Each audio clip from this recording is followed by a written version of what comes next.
The weirdest news of 2023 on Weird AF News. This is part 2 of a 2-part series. We're covering what I believe is the weirdest stories that were covered on Weird AF News this past year. In this episode, you're going to hear about people pooping on possums, horse hookers, butt drugs, and divorcing ghosts. Oh yeah, gay Pop-Tarts too. I mean, it's a great episode. So sit back and enjoy part 2 of the weirdest news of 2023. Here we go. A Sonic fast food employee was arrested after a customer found cocaine in her hot dog. Cocaine in the hot dog. Wow, I'm craving Sonic for some reason. I just really want to go to Sonic right now. I heard they got a good Coke dog. They're bringing back the Coke dog, guys. It was a hit last summer. They're bringing it back.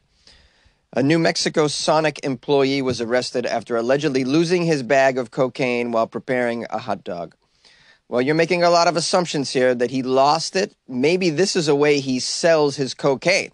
You order the supersonic dog and you wink and you get yourself a supersonic dog. Yeah, because, well, if the cocaine's good, you'll be feeling supersonic. That's for sure. Authorities say 54-year-old Jeffrey David Salazar. It's 54 years old working at Sonic. Poor guy. Life isn't so great for Jeffrey, and he probably does a lot of chemicals. And in order to improve his station in life, he's selling chemicals through a New Mexico Sonic. You just got to order the supersonic dog. Wink, wink, you got it. Let's find out about the woman who didn't anticipate getting cocaine in her hot dog, and of course, now she's going to spoil the whole operation. If she could have just shut up, we'd all be able to get Coke at a Sonic. The woman is Celine Gonzalez. She told the police she was very surprised when she discovered the baggie of cocaine after taking a bite of her hot dog. Officers say Celine Gonzalez spit out the baggie, but didn't say whether or not she ingested any of the drugs. Well, yeah, you can't tell the authorities that you've ingested drugs. Then now you're what's called culpable, I believe, right? Culpable, that means you've done something wrong, and now you're eligible for some sort of penalty. So never admit you ingested any of the drugs. Make them test you. They hate that. They hate when they have to test you. That takes time and paperwork and chemistry, and it might be hours have gone by. Meanwhile, the drugs can't be traced in your bloodstream anymore because so many hours have gone by. So always tell them, no, you test me. Don't admit to any taking of the drugs, especially when they're in a hot dog. Okay, we got a quote from Celine Gonzalez, the woman who spit out the baggie but did not ingest any of the drugs. She says, I think it's pretty scary. We come here to get food for our families, and if a child found that, then that could have been pretty bad or even deadly. In a court filing, the officers claim that surveillance video from the restaurant showed Salazar, quote, frantically searching for something that he lost after making Gonzalez's order. Salazar admitted to the investigators that the baggie of drugs that was inside that hot dog belonged to him. And he said that he bought them from someone in the Sonic parking lot, which is a place that, it's good to know that we can get drugs in a Sonic parking lot. I sort of thought you could. I never tried, but that might be the go-to spot from here on out, Now, it doesn't indicate whether or not Salazar is going to lose his job at Sonic. It's his job, but also doubles as the place where he gets his drugs. So it would be terrible if this environment was removed from his life. Good thing is there's other Sonics that you can probably go to get your drugs at. And, I wouldn't even put it past a Wendy's parking lot as a great place to score. I recommend behind a Subway restaurant. That's a great place to get your party drugs. And by the way, I'm all for my fast food employees being on drugs. I want them to make my order quick. I want them to get right to that window quickly. I don't want them sleeping back there. Florida squatters create a meth island. Ooh, meth island. Must be where the Nazis live between protests. Meth Island. Sounds like a great new resort. Better lines than Disney. Hey, better lines than Disney. Come on, guys. You get A1 material on the Florida Friday episode. It says here, one group of Florida residents found a way around those pesky, skyrocketing housing prices. They created their own little Florida village. Now, some locals refer to it as Meth Island. Others simply call it a downright nuisance. Now, Meth Island is actually one of several officially uninhabited islands in the area of Port Orange, Florida, just south of Daytona. It's actually pretty impressive, according to witnesses. But when you don't sleep for days, you have lots of time to do some things. This makeshift village/island has its own welcome center. Welcome center where they pass out a crack pipe. There's a 4-story tree house with living quarters. That sounds amazing. A tree house? Oh, man, I'm not going to lie. As a kid, I wanted to build a giant meth fort. I thought that'd be a great way to spend my adulthood. Hey, guys, come into my meth fort. Apparently, it says here at one time they had their own Airbnb with a room that you could rent for $10 a night on Meth Island in a treehouse. That sounds amazing. I would totally be into that. Just lounge on the island, do some drugs, eat some iguana kebabs, and hang out with the bears for $10 a night. It says here this is way beyond any squatter camp anyone has ever seen in Southwest Florida. It's well over a year's worth of crafting and formulation. Finally, though, the South Daytona Police Department is shutting down Meth Island. On their Twitter and Facebook, they posted photos of the new trespass notices that they've placed on several of the islands, which are all near some sort of bridge. Under the bridge in Florida, I hung out on a meth trampoline. It looks like they were planning an expansion to the island, which is why the police stepped in. What did they apply with the local construction organization? The police think they were trying to build a 5th floor to the treehouse and remodeled the welcome center. They were going to do an addition to the meth lab, too, I'd imagine. What the hell, man? I can't make this up. Local police are having none of this, though. They moved right in, shut down Meth Island, decommissioned the orgy fort, I'd imagine. Says here, the idea of a homeless camp on an island is nothing new. Miami has been toying with the idea of doing just that. Last summer, they were talking about building 50 to 100 tiny homes for the homeless on Virginia Key, which is an 863-acre barrier island. That actually doesn't sound like such a bad idea. I mean, of all the places they could build a tiny home for you if you're homeless on an island, it's amazing. But we're going to have to say goodbye to Meth Island, which is it's unfortunate. But this gives me an idea for a Survivor-type reality game show. I mean, Meth Island. Can you survive Meth Island? This is wonderful, man. After 71 years, Butt Drugs is closing its doors. Oh, no, guys, they're closing Butt Drugs.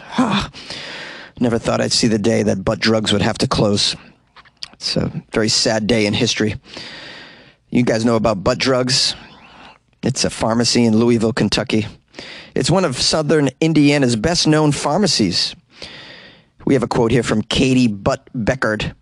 Katie's, she's part of the Butt family, and she's been affiliated with Butt Drugs for a long time. Katie wrote, "This was a decision that did not come lightly, considering Butt Drugs has been serving our beloved community for over 70 years. 70-plus years of serving our community.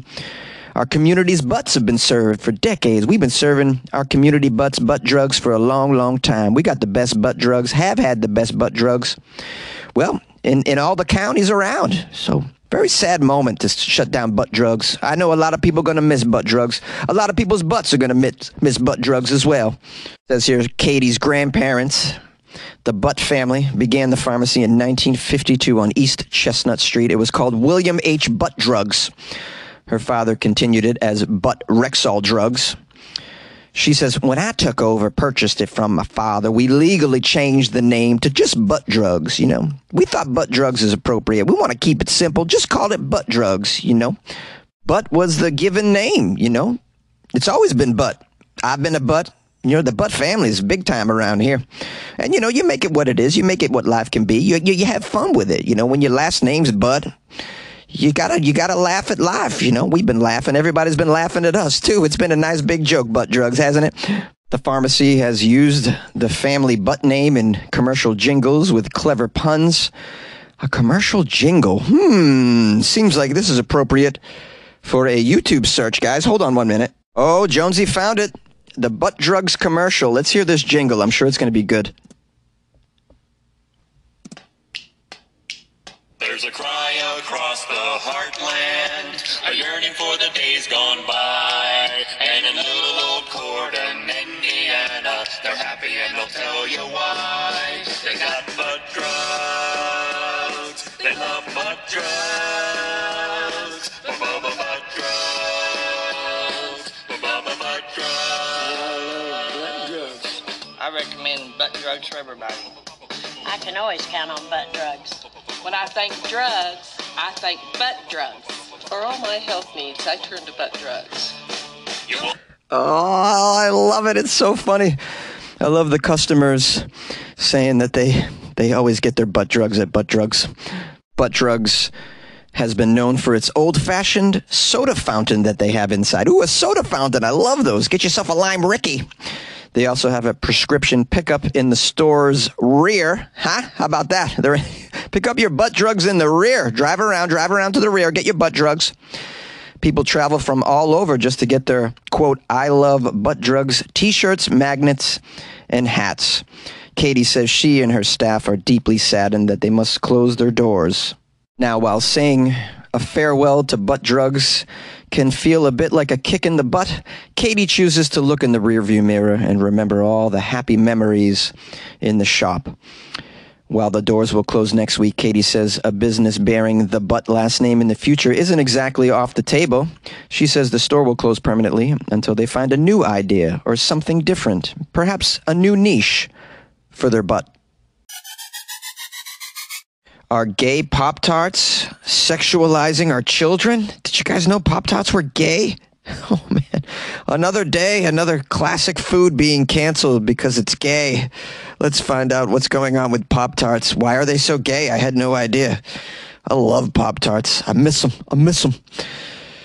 Pop-Tarts here. We have a former Trump advisor. No, we should probably stop right here, right? A former Trump advisor. Okay. He's also, it says great, he's a white nationalist. That's always helpful in the culture. The more white nationalists you have, the better. They're great. If you want to live in fear and paranoia, that's always wonderful. Xenophobia, I find to be awesome for the culture. More of that. We have this man's name, Stephen Miller. Okay, let's find out what this dumbass is all about. He filed a complaint with the Equal Employment Opportunity Commission accusing Kellogg's, the makers of Pop-Tarts, of targeting children through marketing campaigns that politicize and sexualize their products. All right, Miller's right-wing nonprofit America First Legal. Now, I'm sure this nonprofit organization is doing a lot of good in the culture. They tweeted a list of these products, which included a 2022 collaboration between Pink Lemonade Pop-Tarts with neon pink filling and GLAAD, G-L-A-A-D. I had to look that up. GLAAD is a nonprofit focused on LGBTQ advocacy and cultural change. They fight for the rights of LGBTQ people. They had a deal with Pop-Tarts, apparently, to make a pink lemonade Pop-Tart with neon pink filling. That sounds delicious, by the way. The gayer it is, the more delicious it is, it seems to me, when it comes to flavors. All the gay flavors are awesome. They're always like strawberry, lemonade, cotton candy. Oh, those gay flavors are awesome. I'm all for gay flavors. I want more gay flavors in my life, guys. I'll give you my address if you want to mail me some gay Pop-Tarts. I'm down.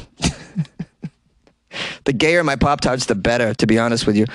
I want my gay Pop-Tarts that come right straight from the gay nightclub. That's how I want my gay Pop-Tarts. I want them all hot and ready to go. So it says here, in addition to the gay Pop-Tarts, this white nationalist is accusing Kellogg's of other stuff, such as having a Pride cereal. I don't know about the Pride cereal, some limited edition. It was rainbow heart-shaped cereal. Wow, it sounds delicious. See, I told you, the gay flavors are amazing. The complaint also cites drag queen RuPaul's appearance on a Cheez-Its box in September, and Tony the Tiger posing with transgender influencer Dylan Mulvaney at the Tony Awards in June as well. Oh, Tony the Tiger, hanging out with transgenders. Can't have that. It's a fictitious tiger person on a cereal box, bro. Really? Oh, man, it's so exhausting being a conservative, isn't it? You're constantly having to fabricate evidence for your paranoid fantasies. Gotta look for gay everywhere. Where's the gay? I know it's around here somewhere. So now I'm gonna get rid of this gay. Flamingos. Very pink. I'm thinking these birds are quite gay. Oop, Corvettes. I think Corvettes could possibly be gay. You know what? I think we should get together and cancel flowers. Flowers should be canceled. Flowers are gay. I know they're trying to take Shakespeare out of classrooms, these conservatives, because they talk about sex. Oh my God, sex.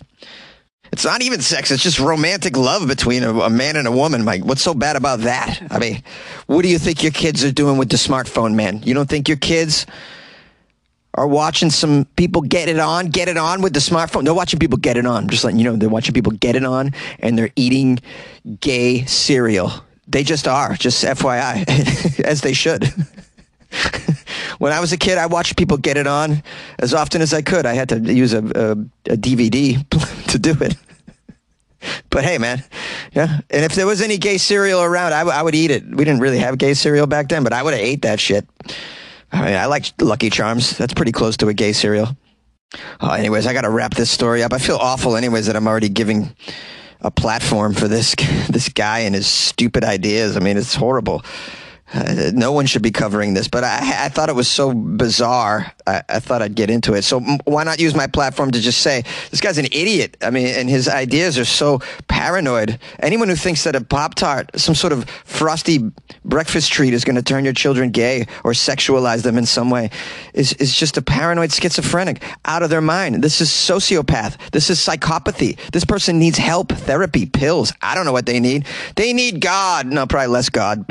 Maybe God has led them to this. Maybe they need a different God to take them out of this. I mean, it's just entirely cockamamie, and it's just a sign of cultural immaturity. Sadly it is. And I do have to say, for those of you who live in another country, perhaps you've never had a Pop-Tart. Well, don't let this story turn you off of it. Don't let this man's ideas turn you off from these delicious breakfast treats. I recommend strawberry frosted very strongly. No. Pop-Tarts, definitely not gay, although cinnamon Pop-Tarts totally blow, so maybe they are gay. Stupid. After less than a year of marriage, a singer has divorced her handsome ghost of a Victorian soldier. Welcome to Journalism 2023, guys.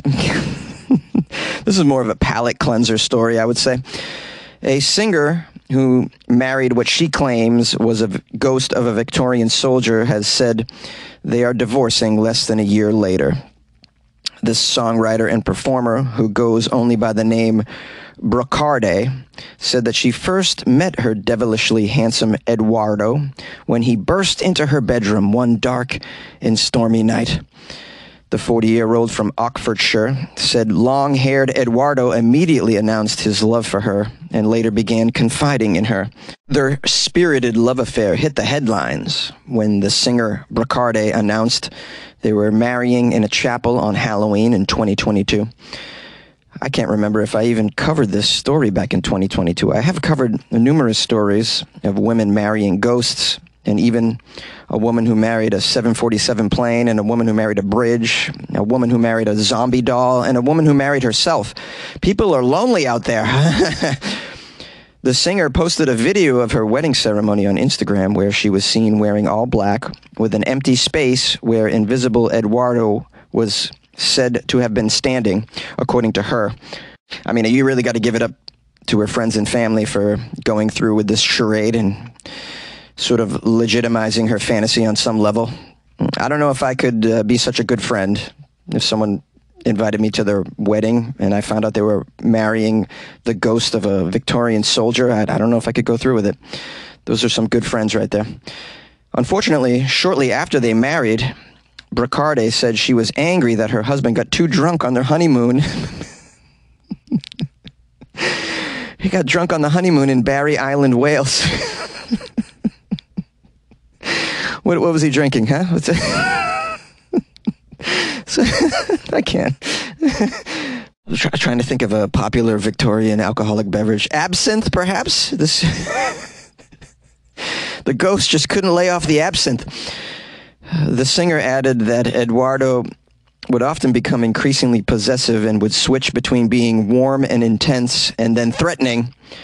She says, quote, After our initial meeting, Eduardo slowly revealed more about himself to me. I saw his images as a Victorian soldier. He was always in his uniform, even on our wedding day. His face is devilishly handsome. Shoulder-length, unruly hair. He looks lived in, well-worn, troubled almost. There's a pain attached to his being. Yeah, pain, you think? He's dead. Of course he's in pain. He's dead. Okay. Pills, baby, pills. There's pills for this, I think. Says here, the singer, songwriter, poet, and performer also says that she was sick and tired of Eduardo's unsettling fascination with Marilyn Monroe. He wasn't even alive when Marilyn Monroe was around. He got a little obsessed with her later on. Perhaps he tried to marry her and she turned him down. You know, it's just, I mean, it's hard when you have to break up with a ghost. It really is. Bracarde claims the soldier's crush on the late iconic Hollywood actress began on their wedding day when he spotted the spirit of Marilyn Monroe in the chapel. Oh, Marilyn Monroe was at your wedding. Okay. Oh, man, I think I saw her at my softball game last week, too, so she's getting around these days. Now, this jilted lover claims that the soldier ghost would disappear for days. Yeah, that's right. That's what they do. They disappear for days before returning. And when he returned, according to her, he smelled of Chanel No. 5, the fragrance which had been Monroe's favorite perfume. He smelled like Marilyn Monroe. Wow, the levels of psychopathy. I feel horrible. This is terrible, man. The singer claims setting boundaries with the ghost really infuriated Eduardo. He allegedly started to haunt her with the sound of a screaming baby. Oh, that's, you know, I hate when that happens. Bracarde says she returned to the chapel where they married in order to exorcise him from her mind. Wow, isn't that ironic how she's ghosting a ghost, you know? Well, obviously his spirit wasn't into it, and he's a bit of a deadbeat. I'd imagine breaking up with your ghost husband is like really getting a load off your chest, because I'd imagine everywhere you go, you just have to get tired explaining how you've married a ghost and all the fallout of that. You know? So she can get back to normalcy now.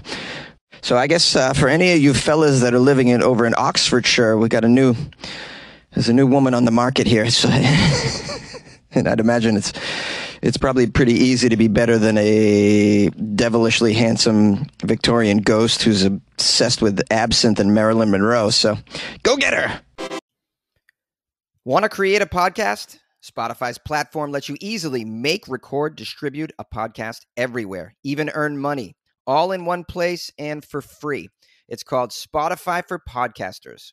Record and edit on your phone or computer, send it to Spotify and everywhere podcasts are heard. They even have video podcasting options as well. Spotify for Podcasters allows you to earn money with ads and subscriptions too. Best of all, it's free. Try it. Download Spotify for Podcasters or go to spotify.com/podcasters to get started. And good luck with your podcast. Good luck with your life, man. Yay! Florida man is arrested, and while the police were searching him for drugs, he said, "Wait, there's more. Wait, I have more drugs, guys." An Ocklawaha man, Ocklawaha, Florida, never heard of it. He was arrested on some drug charges after he pulled a bag of narcotics out of a very secret place, which I will tell you about later in the story. We're going to keep you on the edge of your seat. Florida man Stephen Mattingly, age 35, was charged with possession of fentanyl and drug paraphernalia. Now, I haven't said that word in quite a while. It's usually affiliated with Florida stories. I've said it on many a Florida Friday episode, but haven't in a while, so let's enjoy that word again. He had drug paraphernalia, guys. After he was pulled over on Highway 27 at 6 p.m., the police pulled him over in his pickup truck because he wasn't wearing a seatbelt. So strange to me that the Florida police are pulling people over for not wearing a seatbelt, given all the other things that Florida men are doing down there. That's just my opinion. Now, the officers, after pulling him over, noticed that he had a dishwasher in the back of the truck that wasn't secured properly. So in Florida, they're concerned about these sorts of things. Meanwhile, people are walking around with a gun behind their balls everywhere, and that's okay for the most part. You just can't bring it into a facility, but you can have it behind your balls. You can conceal carry it. Anyways, I digest. The officer conducted the traffic stop and spoke to the Florida man who said he normally doesn't wear his seatbelt anyways, especially when he's moving cargo. That's just his thing. He's like, I don't wear seatbelts when I'm moving cargo, when I'm on the job, when I'm on the clock. I'm not wearing a seatbelt. It crimps my style, bro. When asked for a driver's license, proof of insurance, registration, the man said he had never been pulled over before and did not know what to look for, did not understand what he was being asked for. Yeah, this is what they asked for you, a driver's license. When you get pulled over, you know about the driver's license? You know, it exists and you should have one if you're driving around. You also have to have a registration for the vehicle. You know, there's a record of this vehicle, right? You know about that? This poor Florida man doesn't know much. He does know about drugs, though. The police found that Mattingly had a lengthy driving history, previous encounters with law enforcement. So that means he's not telling the truth about he doesn't know what to do. He has numerous offenses. Now, due to the discrepancy in his statement, the officer asked if there was anything such as guns or drugs in the vehicle. That's what they do. They ask you when they think you're lying to you. They ask for the drugs. And you don't even need to ask a Florida man if he has drugs on him. They got it, man. And you ain't got to ask a Florida man if he got guns on him. They got it, bro. They got it. You should just say, hey, okay, now, could you just show me the guns and the drugs? That should be the thing you say. Show me the guns and the drugs. This Florida man denied having anything of that nature, but the officer observed a container of Narcan inside an open glove box. The officer asked if he consumed narcotics, to which the Florida man said he got them from his doctor at the clinic. The officer asked to search the vehicle. The Florida man agreed. As he got out of the vehicle, a glass pipe with burnt residue fell out onto the pavement. The first step there. Ting, ting, ting. What's that? Oh, just a glass pipe I got from my doctor. Anything else on you? You're going to have to look. The residue tested positive for fentanyl, so the Florida man was detained. Further search of the vehicle turned up a green glass pipe with burnt residue underneath the right panel. That's for smoking the meth. He got a pipe for the meth, a pipe for the fentanyl. He got a pipe for the crack, and then a pipe for his cannabis. That's to sleep at night. Additionally, they found a folded up piece of paper with a brown powdery substance behind the mirror. It later tested positive for fentanyl and methamphetamine. Inside a can in one of the cup holders behind the driver's seat was an unknown liquid containing multiple solid pieces floating inside that appeared to match the narcotics already found. This guy is a veritable drug farm in his truck. All of this was seized and sent off for testing. The man was placed under arrest. As the officer was leaving the traffic stop to take him to jail, the Florida man Mattingly told the police to stop, hold on, because, quote, he said, there's more drugs. To which they said, where are these drugs? In your vehicle? He said, no, up my butt. Another butt-related story here, of course. What do you expect for Florida Friday? Mr. Florida man was removed from the vehicle where he was able to pull the object out of his anus on his own. The officer tried to retrieve the tied-off plastic bag, which contained an off-white and yellow powdery substance that later tested positive for fentanyl. And he was taken to the jail. He had fentanyl in his butt. Wait, there's more. Hold on, I got to take my cuffs off. I got to get my pants up. Let me push for a little while. Wait, there's more. Wait, guys, there's more. One bag comes out. Two bag comes out. Followed by a small gun. Florida man keeps everything in his butt. The U.S. military is asking the public to help them find the missing $80 million stealth fighter jet. It's pretty stealth, guys. The military can't even find the damn thing. It's very stealth, doing what it was designed to do, not be detected. They did too good of a job designing this F-35 aircraft, apparently. It's gone missing somewhere over South Carolina yesterday. So keep your eye out for this F-35 stealthy jet. I think I might go see if it's behind my apartment or something. Maybe ask if my neighbors have seen it. Hey, have you guys seen an F-35 jet anywhere? It's kind of stealthy. Just trying to find it. What do you get if you find this? A reward? What is the military offering? Let's dive into this story. The military is searching for a missing $80 million stealth fighter. They need the general public to help them find it, they're saying in a statement. They're asking the public to help find the stealthy jet. Now, it says here on yesterday, Sunday, Charleston Air Base in South Carolina noted in multiple social media posts that it was assisting the Marine Corps Air Station in searching for a missing F-35B Lightning II after it was involved in a, quote, mishap. Well, let's find out what this mishap was. Here's a quote on the Facebook post. Really, the military is just making announcements like this on Facebook? Seems awfully strange to me. Here's the Facebook post. The pilot ejected safely and was transferred to a local medical center in stable condition. Emergency response teams are still trying to locate this F-35. The public is asked to cooperate with military and civilian authorities as the effort continues to find this missing stealth F-35. Okay, now the article goes on to say they have a clue of where the last known position of the fighter jet was. So if you guys happen to be in this area, maybe grab your metal detector and go out there and go spelunking for a very expensive stealth jet. You could probably get tens of millions of dollars on eBay for this very stealthy jet. You can even put in the title, so stealthy, the military couldn't find it. So get your stealth jet here on eBay. We'll begin the bidding at 15 mil. But this thing's worth 80 million. See the link I've provided. All right, we have, apparently, according to the air base, the jet's last known position is in the area north of J.B. Charleston around Lake Moultrie and Lake Marion. So anybody up near these lakes, maybe the jet fell into the lake. That's a possibility. In which case, you should get your snorkeling gear and get on out there. Put on some floaties, go looking for the jet. It might not be so easy to find this jet, though. It says here when the pilot ejected from the aircraft, it was still in autopilot mode. They have a spokesperson for the military here saying the jet could possibly still be airborne. It could still be flying. So then it might not be in this area north of J.B. Charleston around these two lakes. It could be far from those areas if it's still airborne. How is it still airborne flying? Why did this guy jump out? The pilot got out and left it in autopilot? That seems so strange. All right, so the government also says the transponder is not functional on this stealthy jet for reasons they haven't yet determined. This makes it more difficult to locate the fighter jet, which features stealthy technology that deliberately hides it from radar systems. It's so stealthy. My goodness. Someone asked on Twitter, how is there not a tracking device? And we're asking the public to what? Find a jet and turn it in? What the heck? I agree. Person on Twitter, also known as X.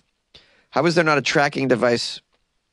Well, there's a transponder, which isn't working, but you should have backup tracking devices in case, I don't know, a pilot decides to just jump out while it's still flying for some reason. I still don't know why he did that.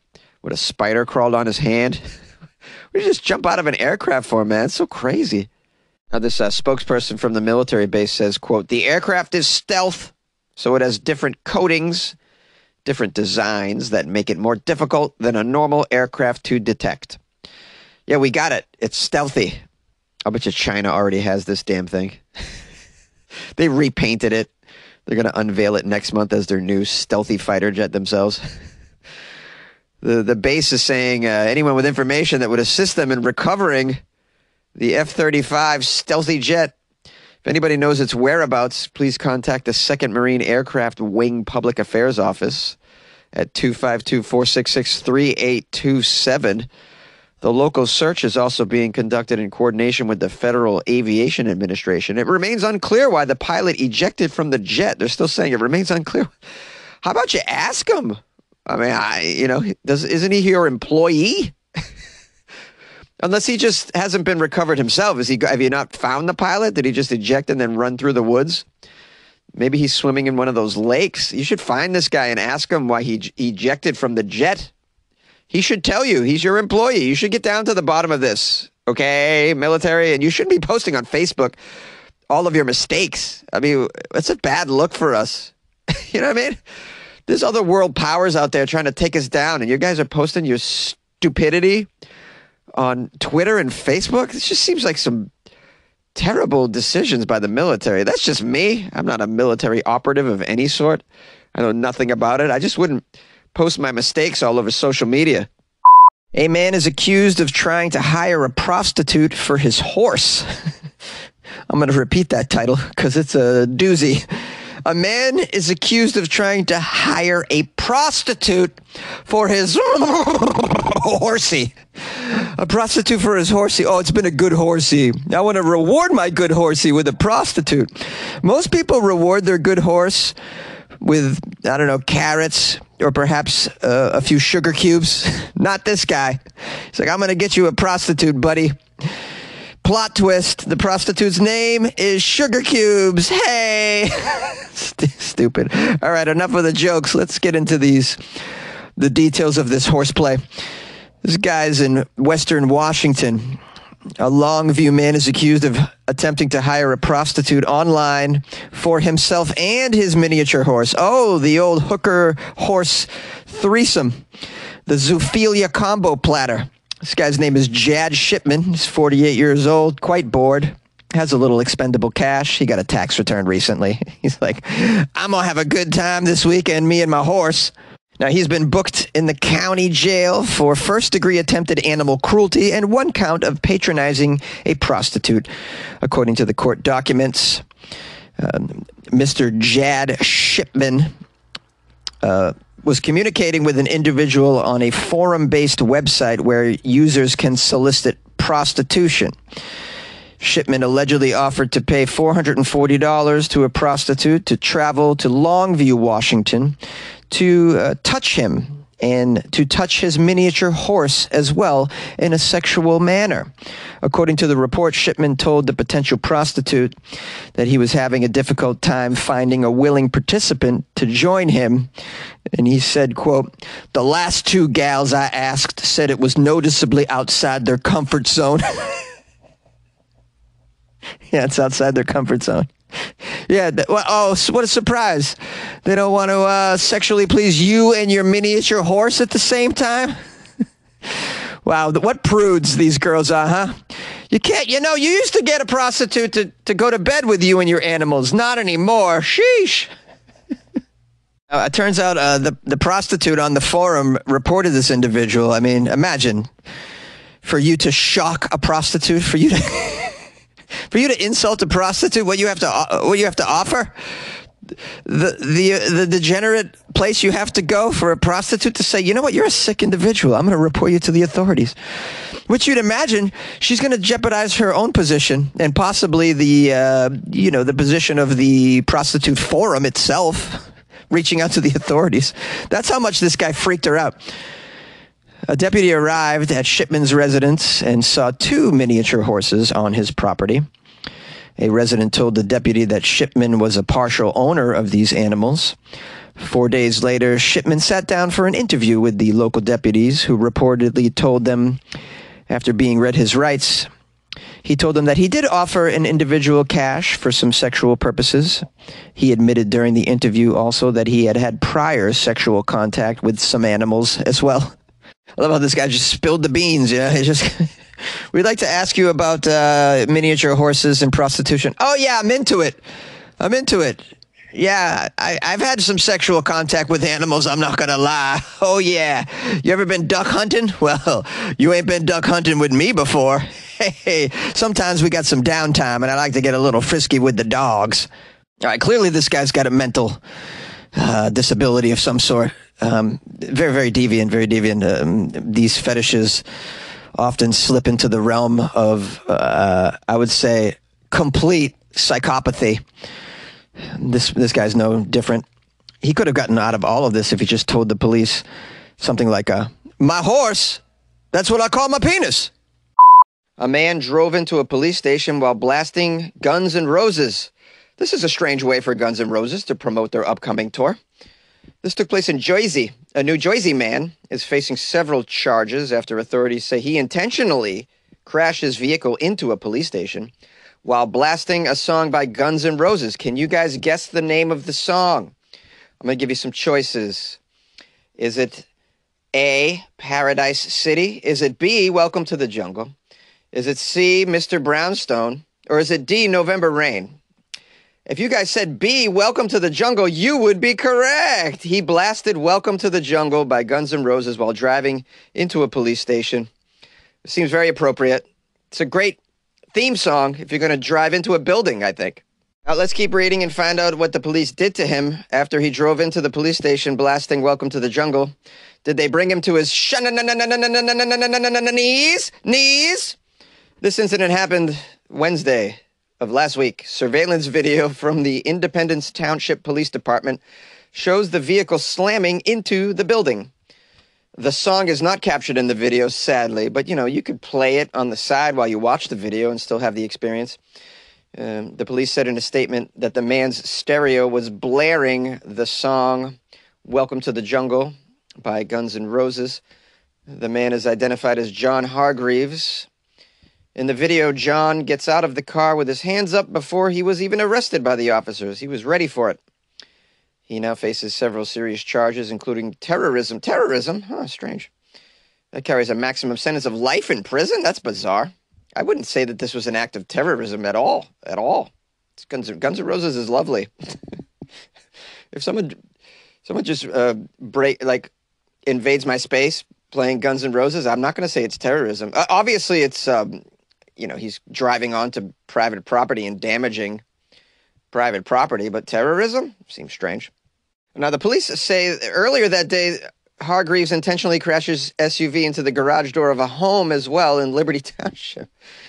It's unclear if anyone was hurt in the crashes or what led Hargreaves to crash into these buildings. Can't you ask him? Man, I'm dying to know what his motivation is. And in the previous crash, which was a garage door of a home in the neighborhood, was he playing Guns N' Roses? Take me down to the Paradise City where the grass is green and the girls are, oh shit. I drive into police stations around 7 and then I go to jail around 9. Do you know where you are? Do you know where you are? You're in my garage, baby. And you're going to jail. A little drive-through, yeah. I've been driving my SUV.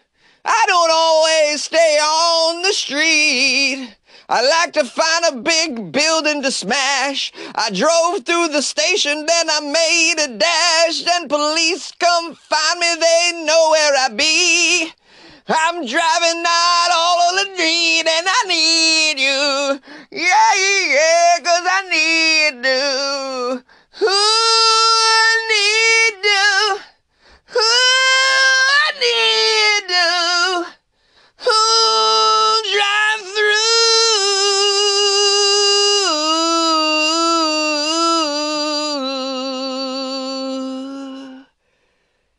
buildings. A Florida man barged into a CVS store and demanded all the bottles of Viagra. Not just some of the bottles of Viagra, not a lot of bottles of Viagra. You heard me! I want all the bottles of Viagra! He's got a party to go to this weekend. He's very busy on Halloween being a porn star. That's his costume. We have a Florida man here charged with some felonious activity after the police say he threatened employees at a CVS pharmacy, demanding, quote, all bottles of Viagra. He also demanded some Adderall and some other drugs, it says. Let's keep reading and find out what else he likes to party with. Our Florida man star of the story is a young individual named Tom Muse. He's only 23. For some reason, his equipment isn't working, even at this young age. How sad, how sad. At 23, man, was I working good. It was all, it was all up and away. No problems there, but Tom is having some issues. So how did he solve his problem? Well, he's a Florida man, so he no doubt had a weapon. Walked into an Orlando CVS, handed the pharmacists a note stating that he was conducting an armed robbery. He instructed the pharmacist to bag the available bottles they have of some controlled substances, or else he would shoot the person closest to him. That's right. So not necessarily the pharmacist. It could have been the person behind him in line, the person next to him. The person closest to him is who he threatened to shoot. After being handed the bag of drugs, he left the store and was arrested by police following a short foot pursuit. Once in custody, our Florida man admitted to the police that he traveled from Jacksonville, all the way to Orlando to carry out this plan and confessed to a similar robbery elsewhere in Central Florida. This guy's just hitting up all the CVS's for his Viagra. In his defense, he just got on a dating app this past week, and he just wants to be ready for all his dates. Perhaps he was considering a move to the villages and just wanted to fit in. You know how they like the Viagra in the villages. I covered a story about a man that was hoarding Viagra in the villages a couple of weeks ago. Now, I have some juicy details about the incident. Apparently, the Florida man entered the CVS, walked straight to the pharmacy, and handed a note to the worker at the counter. According to the police, at first, she didn't even read the note, instead began asking routine questions of the Florida man. I'd like to imagine she was asking some health-related questions. So, do you have any allergies to medications, sir?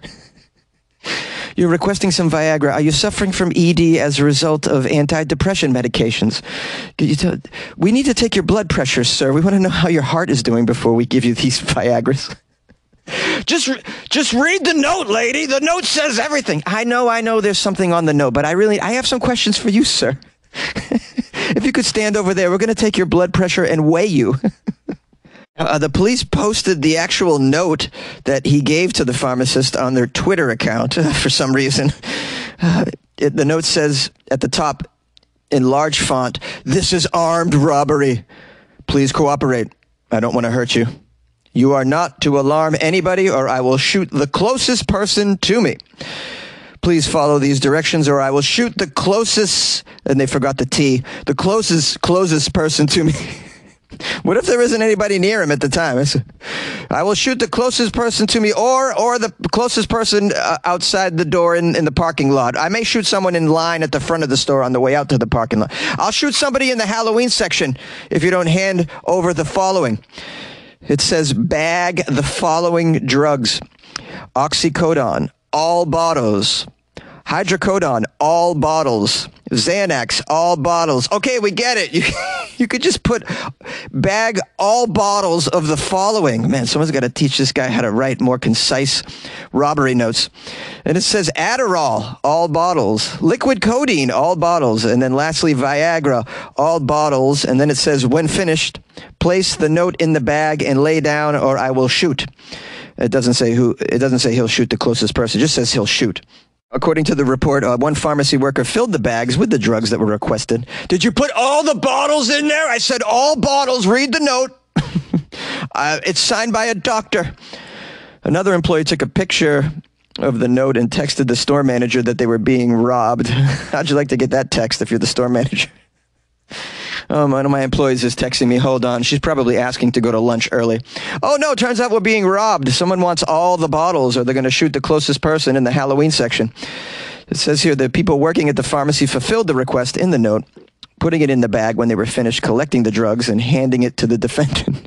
"Do you mind if we take a picture of your note before we put it in the bag? We just want to keep a record in case you happen to return. We want to make sure that we have your medications on file." Police say they confronted the Florida man as he was leaving the store. That was pretty quick. They caught up with him on foot while he was still holding the bag and holding the note. Yeah, this guy doesn't know what the hell he's doing. Robbery 101 is you eat the note afterward. You eat it, you swallow it. That way there's no record of it, although they took a photo of it and it's on Twitter forever as a record. The affidavit says the Florida man later confessed and even apologized to the store workers. Did he actually go back to the CVS and apologize to them in a note? Please oh, you're back again. Okay, how did the drugs work out?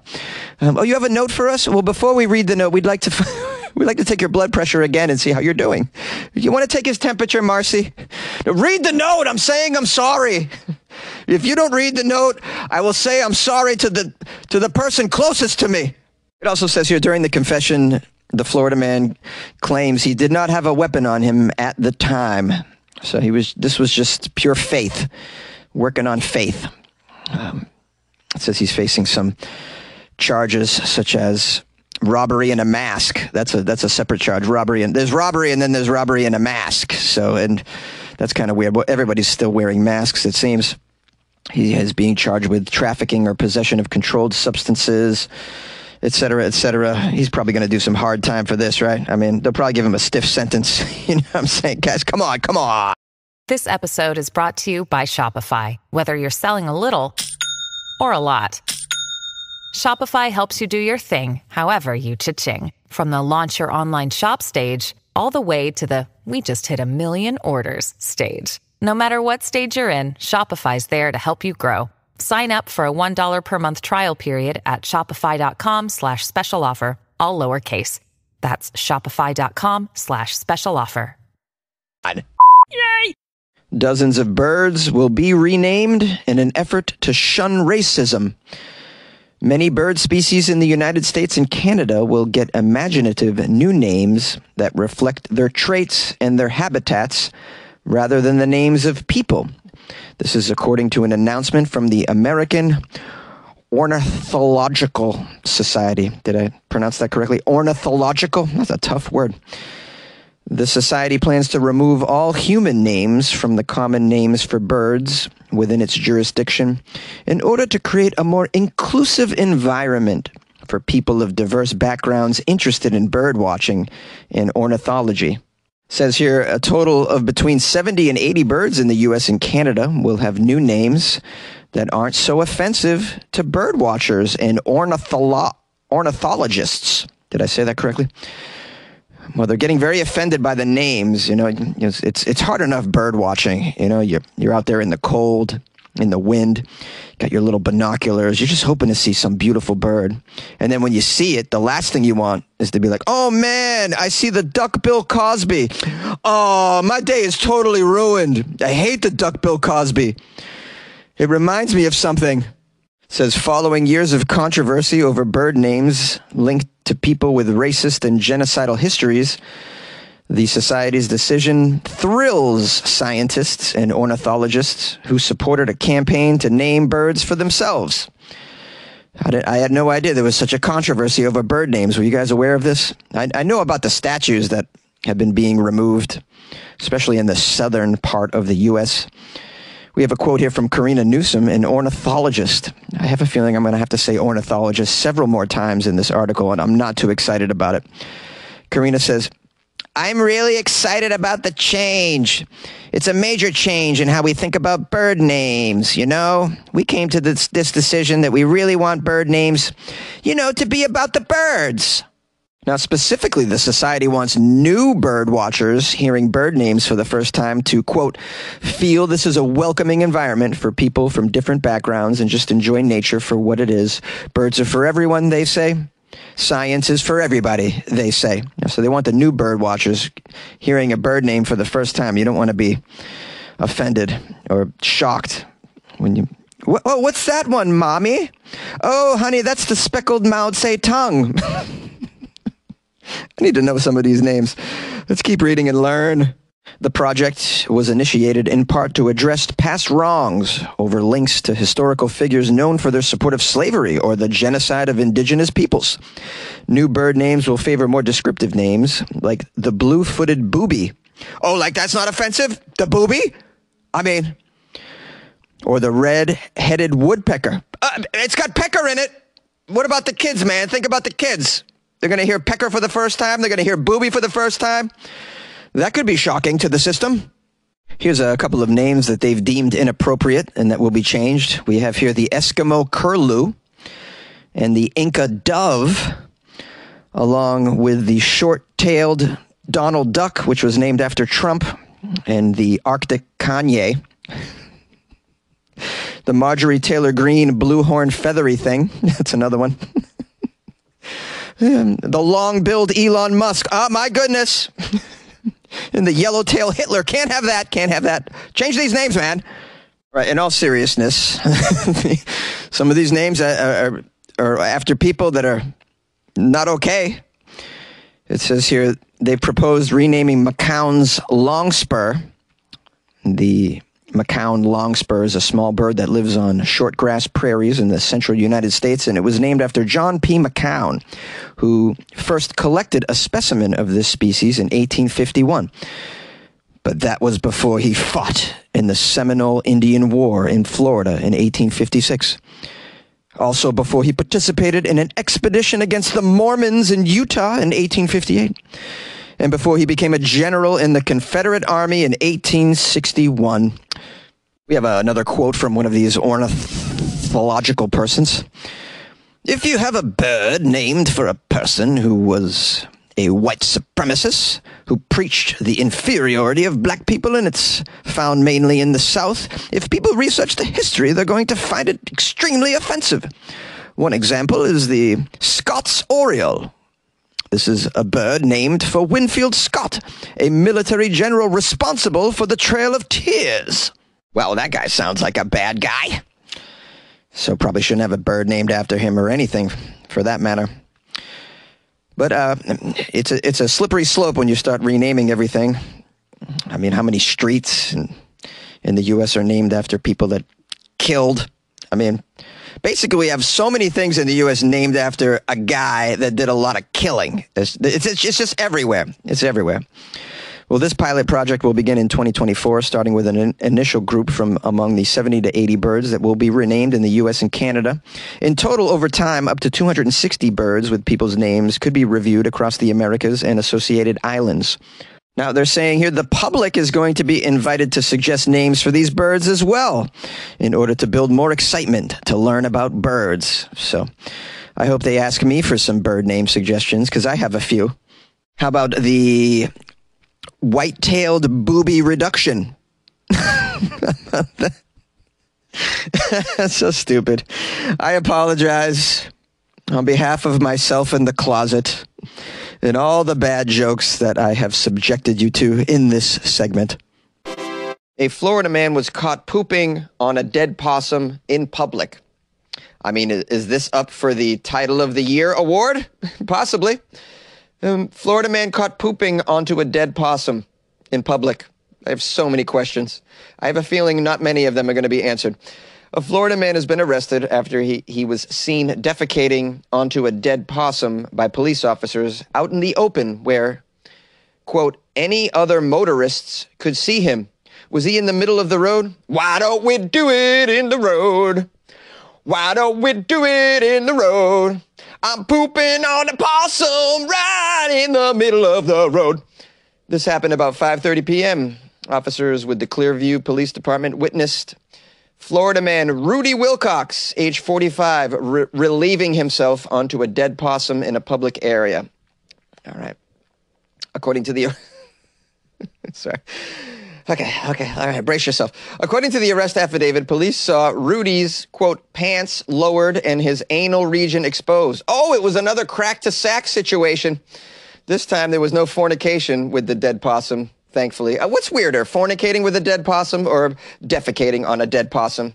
You guys be the voters on that one. I wouldn't put it past a Florida man to do both of those things in the same story, though.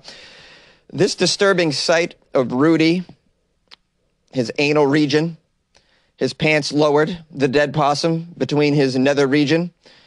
This disturbing sight was not just seen by the officers, though. Police say Rudy was, quote, in full view of the motoring public during busy traffic hours. It was 5:30 p.m. That's rush hour. Of all the times for Rudy to be defecating onto a dead possum in the view of the motor traffic. Do you have to do it during rush hour, Rudy? Well, Rudy is an exhibitionist, clearly a defecation exhibitionist. A defecationist. Is that a word? An exhibition defecationist. An exhibition defecationist. I think I just made up something, guys, that you could probably only encounter in Florida. All right, let's keep reading and find out what Rudy's motivation was to defecate on the possum on the roadside. Police say that Rudy denied the allegations, actually. Allegedly, he said the officer, quote, doesn't see straight.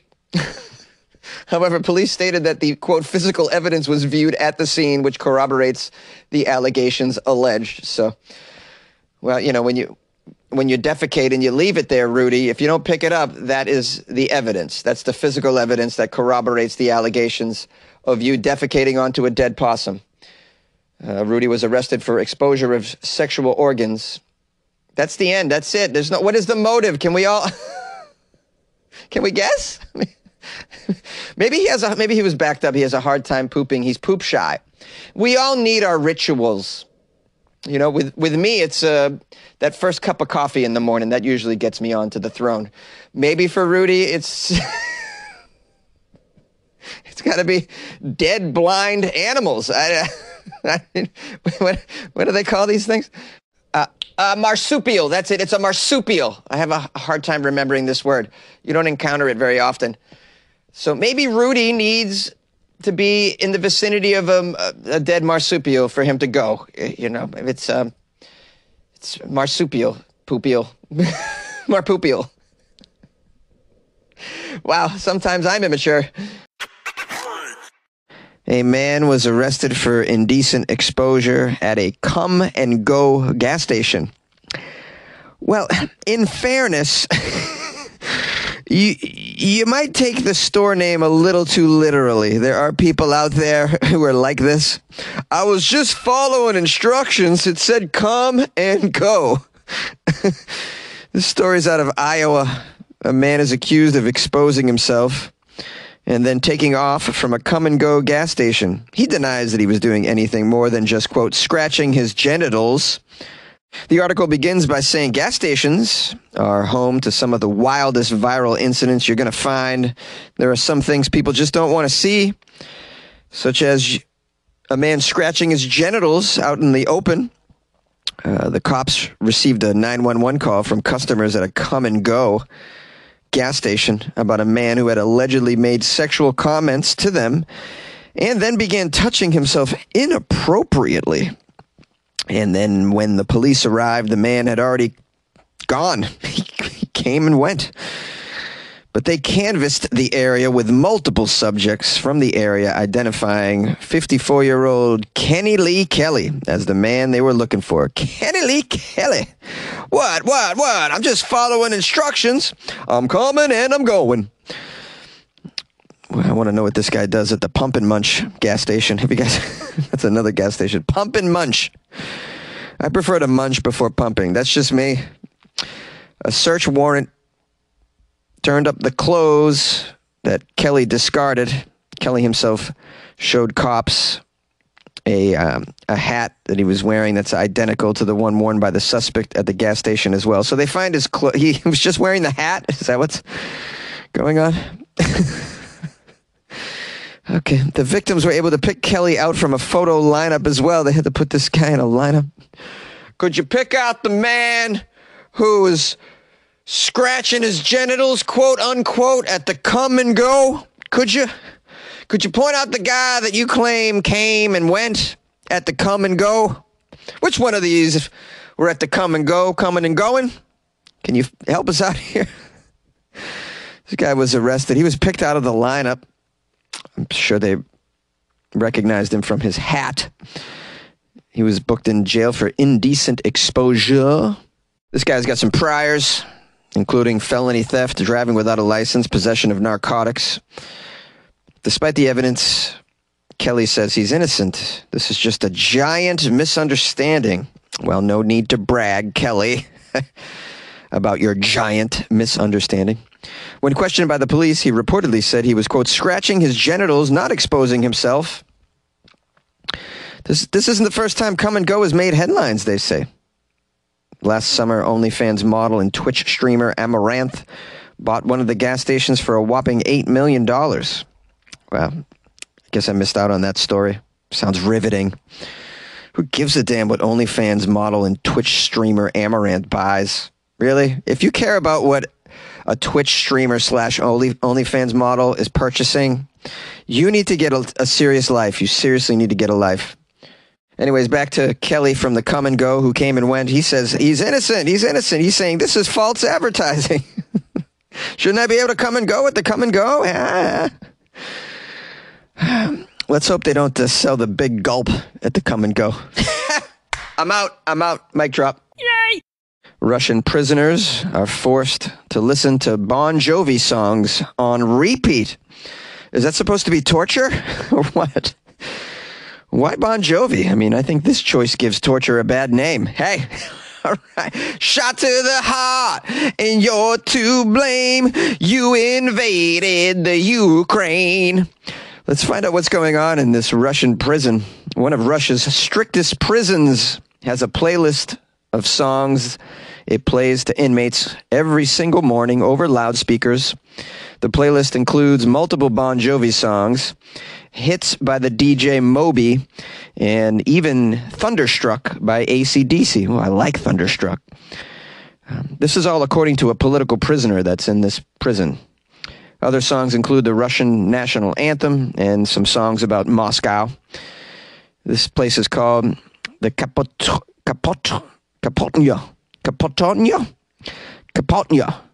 I can't say this word. Kapotnya. It's a pre-trial detention center. It's located in the Kapotnya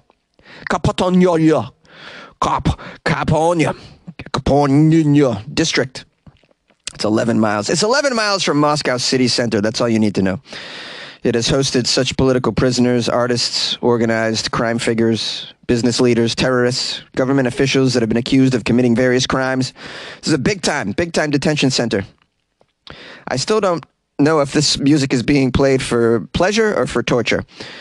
One of its recent high-profile detainees here was opposition leader Alexei Navalny, who was held there in quarantine before being transferred to another jail to serve out his 9-year sentence for fraud. All right. This guy's an opponent of the Russian President Vladimir Putin. So I just suppose it's high-profile dissidents. Is dissident a word? I believe it is. I know it's a Pearl Jam song. There's a former inmate describing the harsh conditions in this place.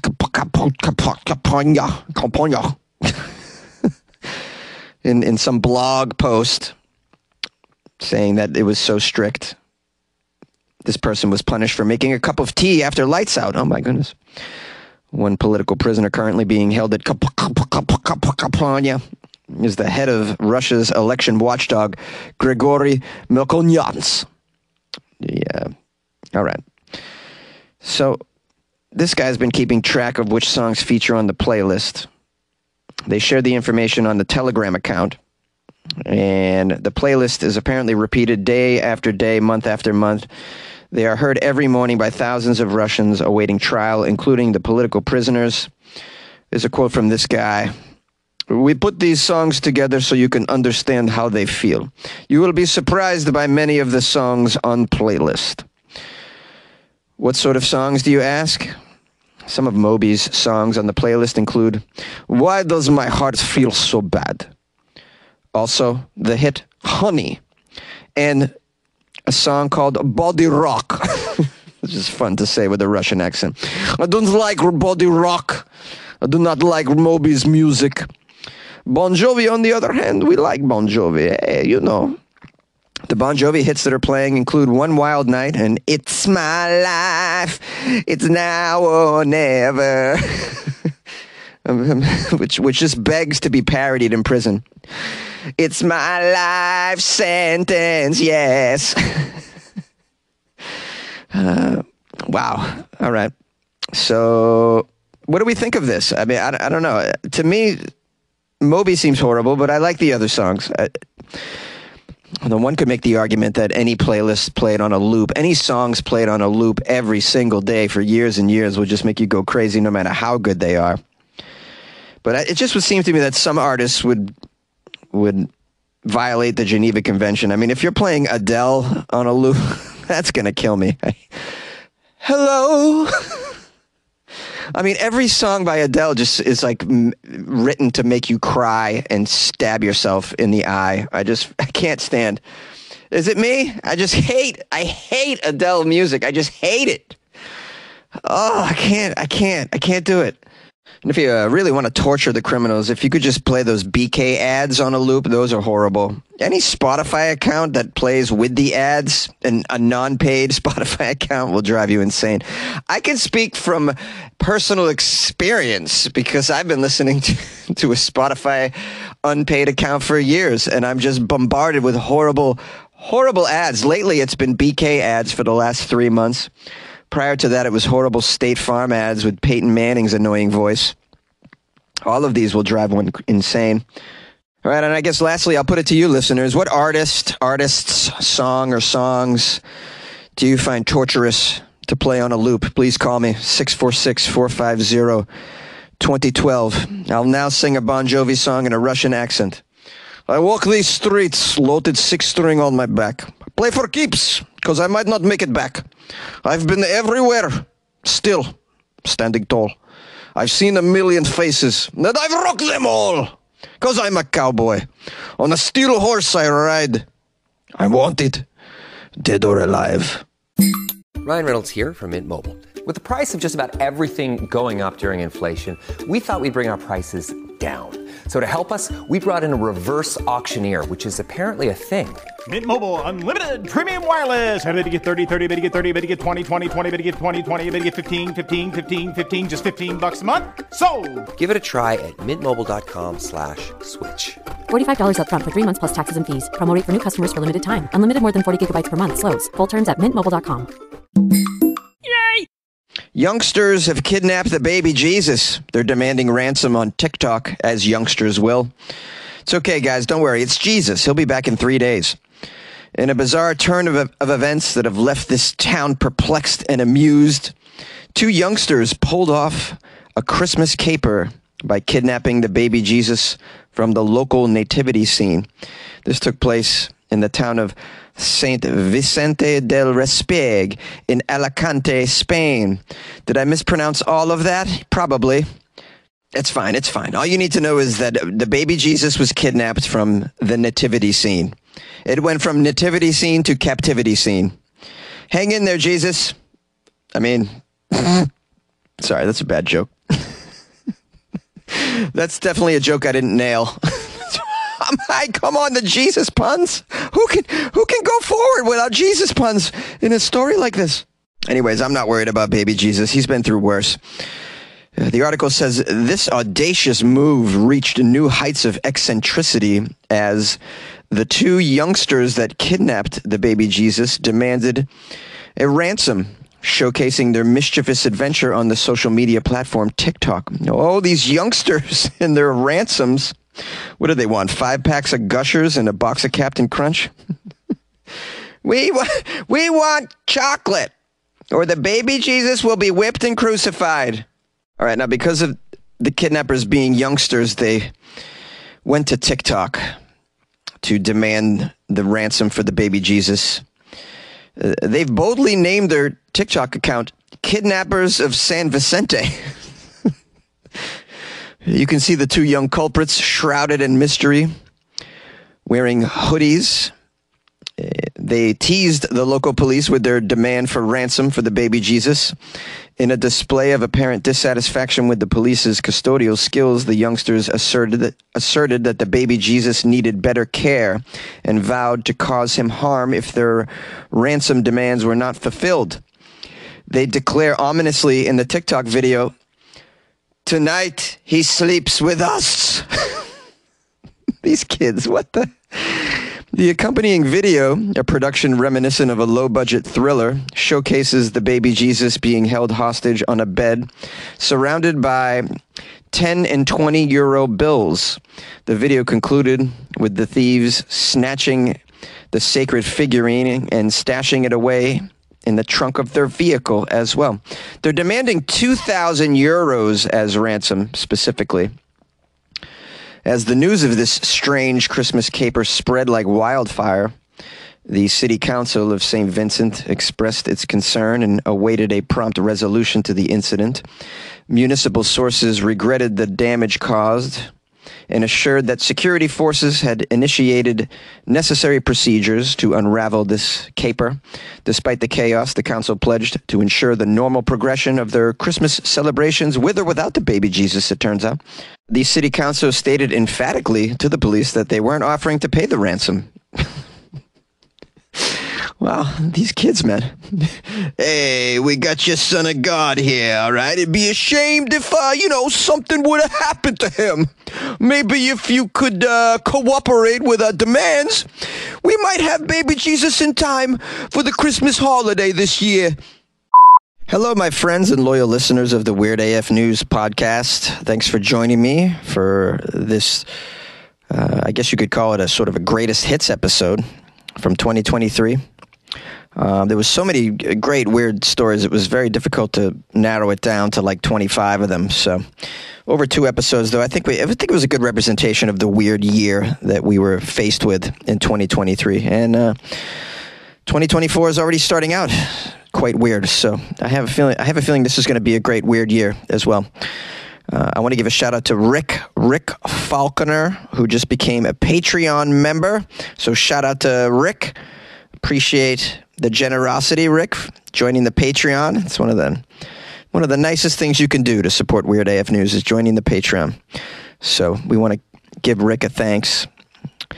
And please enjoy the extra weird content inside the Patreon. I inserted 3 videos this morning, as a matter of fact, into the Patreon. So those of you who are members, look for that. The Patreon's a great way to support the show. If you'd like to join, go to patreon.com/weirdafnews or download the Patreon app on your phone. Do a search for Weird AF News, or you can go to weirdafnews.com, the official website of Weird AF News, and click on the Patreon banner that's on the front page. It says Patreon in big letters. Pretty easy. Anyways, if you guys would like to call the show, 646-450-2012.